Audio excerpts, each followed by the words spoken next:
សួស្តីអ្នកទាំងអស់គ្នាខ្ញុំបាទស្មីដែលយើងគឺបានជួបចំពោះរឿងបរិការគ្មានពីរទៀតហើយនៅក្នុងវគ្គទី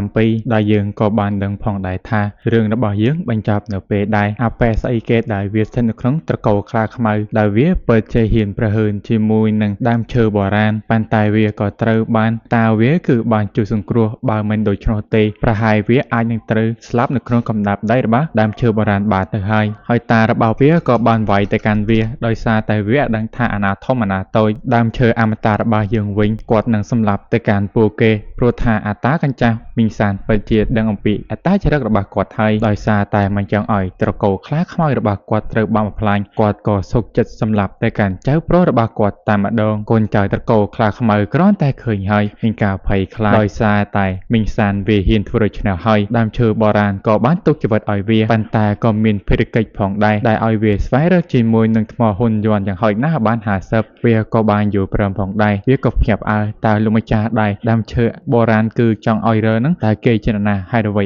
ចង់បានជាមួយថ្មហ៊ុនយន្តគាត់ក៏បានប្រគល់ជាមួយនឹងចិញ្ចៀនដែលផ្ទុកជាមួយថ្មហ៊ុនយន្ត50អធិរាជខ្មៅក៏ចង់បានលើសពីនឹងយ៉ាងហោចណាស់បាន200ទោះបីជាមីងសានខំប្រកែកហើយថាវាពិតជាពិបាករកអធិរាជខ្មៅរបស់យើងមិនបានខ្វល់ឡើយដោយសារតែបានខ្លាចជាមួយនឹងអំណាចម្ចាស់ដែលនៅពីក្រោយអធិរាជខ្មៅជាមួយនឹងដើមឈើបុរាណពួកគេក៏សុខចិត្តយល់ព្រមប្រហែលតែ2ថ្ងៃតែប៉ុណ្ណោះពួកគេរកបាន150ថ្មហ៊ុនយន្តនេះជាអ្វីដែលពួកគេអាចរកបានដោយសារតែវាបានគ្រប់ចំនួនហើយដូច្នេះសង្ឃឹមថាអ្នកគឺមិនប្រកាន់ទោសបីទេប៉ុន្តែមើលទៅចំពោះកូនចៅត្រកូលខ្លាខ្មៅពិតជាខឹងដោយសារតែមានការហាមឃាត់អំពីមីងសានយ៉ាងណាក៏ដោយសូមអ្នកប្រាប់ទៅកាន់ម្ចាស់របស់អ្នកផងអធិរាជខ្មៅក៏បានប្រាប់ខ្លួនពិតជានឹងលើកនឹងនិយាយសរសើរពីអ្នកចំណែកស៊ីទូវិញក៏បានប្រាប់ទៅកាន់អទី13ត្រូវតែយកចិត្តទុកដាក់ឲ្យបានល្អនៅក្បែរលោកយីហើយពួកគេក៏បានចាយចេញពីទីនេះទាំងមានការសប្បាយចិត្តមកដល់ផ្ទះយីឆាងឈីងយើងវិញអធិរាជខ្មៅក៏បានប្រាប់ទៅកាន់ដើមឈើបុរាណដោយពួកគេទទួលបានជាមួយថ្មហ៊ុនយន្តទៅដល់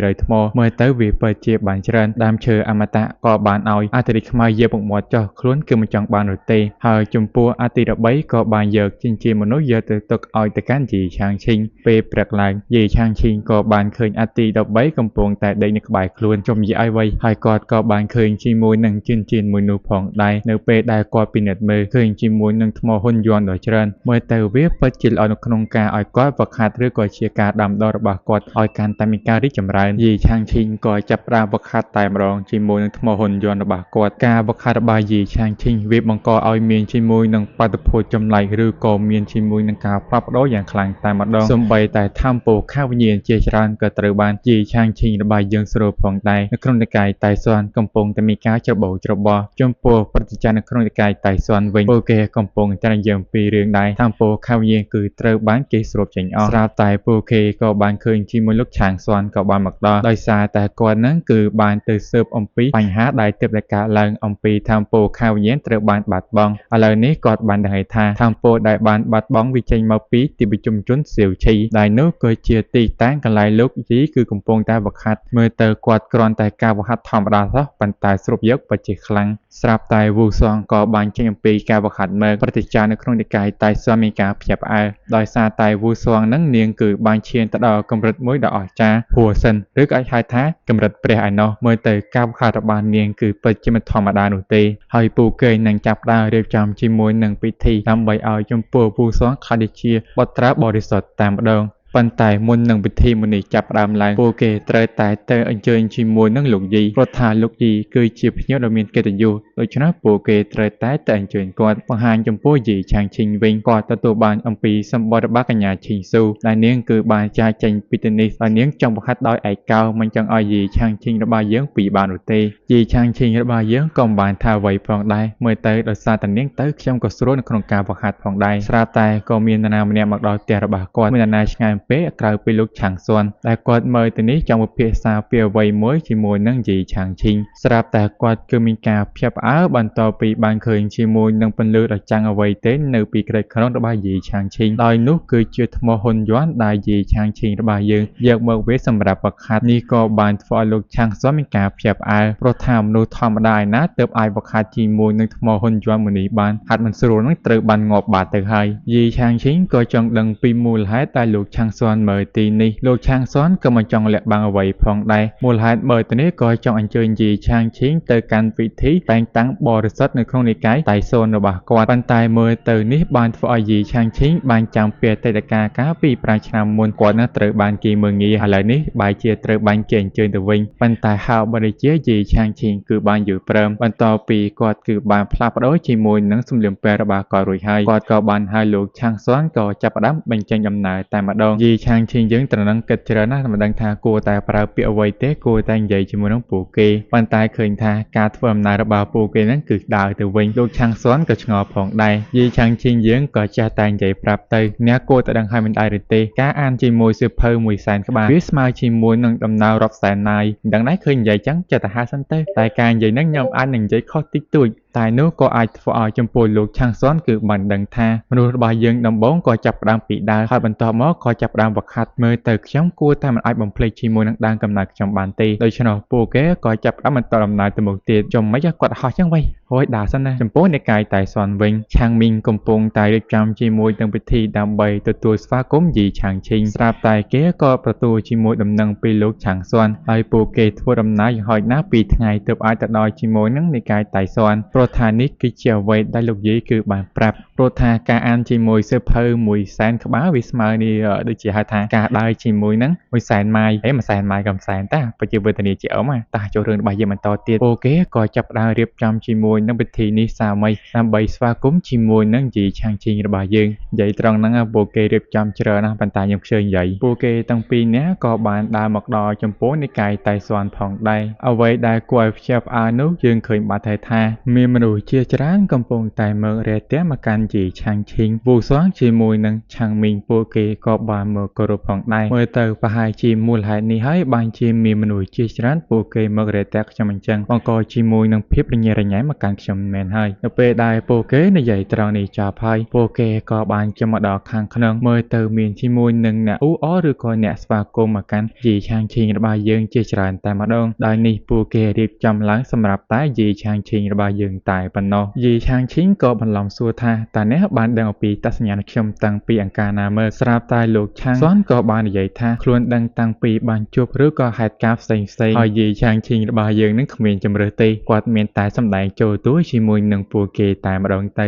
ហើយមើលទៅអ្នកពិតជាវៃឆ្លាតមែនទែនយីឆាងឈីងក៏បានប្រតិកម្មពួកគេឲ្យនាំខ្លួនទៅកាន់កន្លែងបណ្ណាល័យបន្ទាប់ពីពួកគេបានមកដល់ហើយយីឆាងឈីងក៏បានឲ្យវូស៊ងមកជាមួយនឹងខ្លួនតែម្ដងដើម្បីឲ្យណែនាំខ្លួនគឺទៅកន្លែងណាមួយដែលខ្លួនចង់ទៅវូស៊ងក៏បានសួរពីរឿងដែលតែតឹងពីជុំវិញទីនេះផងដែរតើវាយ៉ាងម៉េចមានការផ្លាស់ប្ដូរឬក៏ប្លែកពីអតីតកាលឬអត់យីឆាងឈីងរបស់យើងគ្រាន់តែចែកតែនិយាយទៅកុំឲ្យចំពោះកញ្ញាវូស៊ងនឹងសួរច្រើនកន្លែងហ្នឹងអត់សំខាន់ទេឥឡូវនេះយើងគឺមកបង្ហាញនៅពេលដែលយីឆាងឈីងមកដល់កន្លែងបណ្ណាល័យព្រោះថាគាត់គឺចង់ដឹងពីរឿងរ៉ាវពីអតីតកាលនៅក្នុងនិកាយតៃស៊នមួយនេះព្រោះថាវាងាយស្រួលសម្រាប់គាត់បើសិនជាគេសួរសំណួរអ្វីមួយប៉ុន្តែវូស៊ងមានការភ័យខ្លាចទៅវិញនាងនឹងរាយការណ៍រឿងនេះឲ្យទៅកាន់ព្រឹទ្ធាចារ្យនៅក្នុងនិកាយឲ្យបានដឹងយីឆាងឈីងក៏បានឃើញជាមួយនឹងសៀវភៅអ្វីមួយនៅពេលដែលគាត់បានដើរមកដល់ដែលនោះគឺជាសៀវភៅមូលដ្ឋានគ្រឹះដោយវាឈ្មោះថាការវឹកហាត់ជាមួយនឹងដើរឈើយីឆាងឈីងក៏ចង់ចាប់ផ្ដើមវឹកហាត់យើងឃើញថាគាត់វឹកហាត់តែមួយផ្លែតែប៉ុណ្ណោះគាត់អាចស្ទាត់ជាមួយនឹងជំនាញមួយនេះបាទទៅហើយគាត់ក៏អាចបង្កើតជាមួយនឹងដាវដែលចេញពីគំនិតរបស់គាត់បានផងដែរមើលទៅវាពិតជាអស្ចារ្យជាខ្លាំងចំណែកខាងព្រឹទ្ធាចារ្យនៅក្នុងនិកាយតៃស៊ននៅពេលដែលពួកគេបានដឹងថាលោកយីនឹងគឺចង់ដឹងពីប្រវត្តិសាស្ត្រឬក៏អតីតកាលអំពីនិកាយតៃស៊នមើលទៅពួកគេខ្លាចថានឹងធ្វើឲ្យលោកយីនឹងមានការខកចិត្តមកកាន់ពួកគេដែលពួកគេអាចធ្វើឲ្យនិកាយនឹងមានការរីកចម្រើនគឺបានល្អវូស៊ងក៏បាននិយាយលើកទឹកចិត្តទៅកាន់ព្រឹទ្ធាចារ្យលោកយីគឺជាមនុស្សល្អហើយតែងតែមកជួយចំពោះនិកាយរបស់យើងច្បាស់ថាលើកនេះក៏ច្បាស់ជានឹងអាចជួយមកកាន់និកាយរបស់យើងឈានជើងទៅកាន់កំពូលម្ដងទៀតលើដូច្នោះហើយលោកឆាងស៊នក៏មានកម្លាំងចិត្តម្ដងទៀតស្រាប់តែពួកគេទទួលដឹងពីចំហាយថាមពលដ៏ខ្លាំងក្លាចេញពីទីតាំងកន្លែងបណ្ណាល័យចំហាយថាមពលដែលបានបញ្ចេញនោះពិតជាអស្ចារ្យគ្រាន់តែចំហាយថាមពលបានមកកាន់ពួកគេក៏បានដឹងហើយថានោះគឺជាបច្ចេកទេសមូលដ្ឋានគ្រឹះនៅក្នុងនិកាយតៃស៊នរបស់គេដោយវាគឺជាបច្ចេកទេសដើរឈើដោយវាបានធ្វើឲ្យចំពោះព្រឹទ្ធាចារ្យនៅក្នុងនិកាយតៃស៊នគឺបានដឹងមើលទៅនេះគឺជាអ្វីដែលលោកយីគឺចង់បង្ហាញយើង ព្រោះថាអ្វីដែលចាប់ផ្ដើមមុនគេនៅក្នុងនិកាយតែសនរបស់យើងគឺជាមូលដ្ឋានគ្រឹះនៅក្នុងការកាន់វឹកហាត់ជាមួយនឹងដៃឈើដើម្បីធ្វើឲ្យគេអាចបញ្ចេញជាមួយនឹងថាមពលឈីបានដោយនេះគឺជាការចាប់ផ្ដើមឬក៏ជាមូលដ្ឋាននៅក្នុងនិកាយតែសនរបស់យើងដោយសារតែពួកយើងនឹងគឺបានបំភ្លេចវាប្រហែលលោកយាយគឺចុងបង្ហាញផ្លូវមួយនេះឲ្យមកកាន់ពួកយើងគឺកុំឲ្យភ្លេចអំពីការវឹកហាត់ពីដើមដំបូងដូច្នោះហើយពួកយើងត្រូវតែរំលឹកទៅកាន់កូនសិស្សយើងម្ដងទៀតឲ្យពួកគេវឹកហាត់ពីមូលដ្ឋានគ្រឹះមួយនេះសម្រាប់យាយឆាងឈីងរបស់យើងមើលទៅនៅពេលដែលគាត់វឹកហាត់ហ្នឹងពិតជាសប្បាយជាខ្លាំងប៉ុន្តែគាត់នៅតែបន្តរៀនជាមួយនឹងសិភៅជាច្រើននៅទីនោះតែម្ដងប៉ុន្តែវាអត់សូវសំខាន់ទេចឹងហើយខ្ញុំអាចសូមរំលឹងបន្តិចហើយណាស្រាប់តែមាននរណាម្នាក់បានមកហៅយាយឆាងឈីងរបស់យើងក្នុងការជួយរៀបចំពិធីដែលស្អែកហ្នឹងនឹងចាប់ផ្ដើមយាយឆាងឈីងរបស់យើងក៏បានរលេះខ្លួនគឺមានការរវល់បន្តិចបន្តួចនៅក្នុងការអាននៅកន្លែងបណ្ណាល័យមួយនេះដូច្នេះទៅឲ្យពួកគេរៀបចំមើលទៅខ្ញុំគួរតែឆាប់រកវិធីណាដោះស្រាយជាមួយនឹងពួកគេយាយឆាងឈីងក៏ចង់មកមើលចំពោះអតីតកាលនៃនិកាយតៃស៊នប៉ុន្តែវាដូចជាច្រើនពេកហើយក៏មិនដឹងថាគួរតែមើលមួយណាផងដែរថ្ងៃបន្ទាប់មកយើងក៏បានឃើញថាឆាងមីងជាមួយនឹងលោកឆាងស៊នគឺកំពុងតែនិយាយគ្នាលោកឆាងស៊នក៏បានវាយថាឲ្យចំពោះឆាងមីងដោយឃើញចំពោះលោកយាយមកហើយហេតុអ្វីបែរជាមិនសុំយោបល់ពីគាត់បើសិនជាអ្នកវឹកហាត់ដល់ងងឹតងងនោះមានន័យថាអ្នកវឹកហាត់គឺដោយគ្មានទិសដៅកំពុងតែនិយាយជាមួយនឹងគ្នាសុកយាយឆាងឈីងក៏បានចេញមកដោយយាយឆាងឈីងយើងចេញមកទាំងអត់ងងុយដោយសារតែគាត់ហ្នឹងគឺពិតជាខំអានជាមួយនឹងសៀវភៅជាច្រើននៅក្នុងបណ្ណាល័យនេះតែម្ដងលោកឆាងស៊នក៏ចង់នាំចំពោះយាយឆាងឈីងទៅកន្លែងផ្សេងផងដែរតែក៏ត្រូវបានយាយឆាងឈីងបដិសេធទុកឲ្យឆាងមីងទៅចុះបានធ្វើឲ្យលោកឆាងស៊នមានការខកចិត្តបន្តិចបន្តួចផងដែរតែនេះក៏ជាអ្វីដែលយាយឆាងឈីងយើងចង់បានផងដែរដោយសារតែឆាងមីងនឹងច្បាស់ថាវានឹងមានការភ័យខ្លាចចំពោះខ្លួនហើយគាត់ក៏បាននិយាយសួរទៅកាន់ឆាងមីងអំពីការវឹកហាត់របស់វាតើរីកចម្រើនដល់ណាហើយបើមានចម្ងល់ក៏អាចសួរមកកាន់ខ្លួនបានផងដែរឆាងមីងក៏បានសួរទៅកាន់យាយឆាងឈីងរបស់យើងអំពីបច្ចេកទេសអ្វីទីឈ្មោះពិតជាវែងមែនទែនសិតតែបង្ក្រាបនាគសម្រាប់ហងដើម្បីឲ្យយាយឆាងឈីងរបស់យើងជួយបញ្យោស្អីឈ្មោះវែងក៏វាក់ហើមវិញយាយឆាងឈីងក៏បានណែនាំវាឲ្យវឹកហាត់ជាមួយនឹងមូលដ្ឋានគ្រឹះសិនទៅហើយខ្វះកន្លែងណាចាំបងជាបញ្យោឆាងមីងក៏បានបញ្ចេញជាមួយនឹងសាសនាឲ្យទៅកាន់យាយឆាងឈីងរបស់យើងមើលយាយឆាងឈីងក៏ចាប់ផ្ដើមយកក៏ប៉ុន្តែការបញ្ចេញដែរគេធ្វើអញ្ចឹងទេណោះឆាងមីងក៏ចង់ឲ្យយាយឆាងឈីងបញ្ចេញជាមួយនឹងក្បាច់ឲ្យគេមើលម្ដងយាយឆាងឈីងក៏បានយល់ព្រមហើយក៏មិនបាច់ឲ្យដើរមកខ្លួនដែរតែគាត់អាចបង្កើតជាមួយនឹងដើរគ្រាន់ត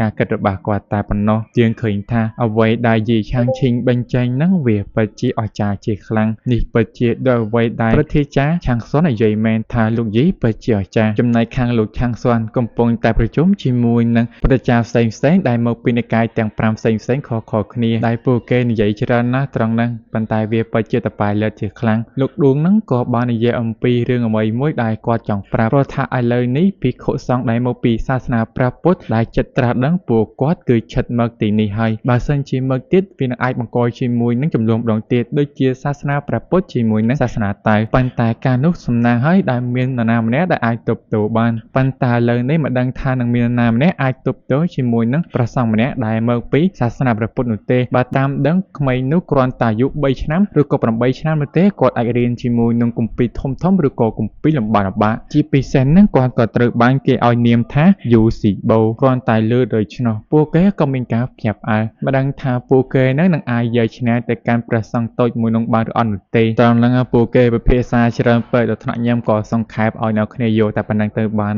នហើយអីច្រើនទៀតចាំតិចទៀតនៅគ្នានឹងកាន់យកច្បាស់ពីខ្លួនឯងត្រង់ហ្នឹងឆាងស៊នក៏បានប្រាប់ផងដែរតែខ្លាចអីមានលោកយាយរបស់យើងនៅទីនេះហើយនៅពេលដែលកំពុងតែនិយាយពីលោកយាយហ្នឹងដោយសារតែលោកឌួនដូចជាមិនជឿស្រាប់តែក៏បានឃើញជាមួយនឹងចំហាយធម្មពលយីងយ៉ាងដែលនោះគឺជាសនិងខ្មៅបានធ្វើឲ្យលោកឌួនគឺមានការភ្ញាក់ផ្អើលហើយនេះវាអាចថាលើសជាមួយនឹងអាណាចក្រអធិរាជមើលទៅអ្នកណាគេអាចបញ្ចេញជាមួយនឹងចំហាយធម្មពលនេះតើអាចទេថាគឺជាបរិមម្នាក់ដែលនៅក្នុងទីប្រជុំជនសៀវឈីក៏បានប្រតិកម្មកញ្ញាម្នាក់នឹងឲ្យបានដឹងដែលអ្នកក៏ធ្លាប់ឃើញជាមួយនឹងចំហាយធម្មពលមួយនេះមិនហើយឬទេឆាងស៊នក៏បានប្រាប់ថានោះគឺជាអំណាចនៃធម្មពលលោកយាយសូម្បីតែបរិមម្នាក់នឹងក៏បានប្រាប់ផងដែរឥឡូវនេះអ្នកហ៊ានមើលងាយគាត់ទេឬអត់នេះគ្រាន់តែជាអំណាចបន្តិចបន្តួចរបស់គាត់តែប៉ុណ្ណោះលើដូច្នោះហើយព្រឹទ្ធាចារ្យឌួនក៏បានសុំទោសពីចម្ងាយតែម្ដងចាំគាត់ទៅលើជង្គង់នៅចំពោះមុខកុំឲ្យចំពោះលោកយាយមានការខឹងឬក៏ស្អប់ចំពោះគាត់លោកឆាងស៊នក៏បានប្រកាន់លោកឌួនលោកយាយជាមនុស្សដែលមានចិត្តមេត្តាដូច្នោះអ្នកគឺក៏មានការភ័យខ្លាចខ្លាំងពេកពួកគេក៏ចង់ដឹងអំពី ពីអាណាចក្ររបស់លោកយីផងដែរបើតាមអ្វីដែលលោកឆាំងសំប្រាប់អាចថាលោកយី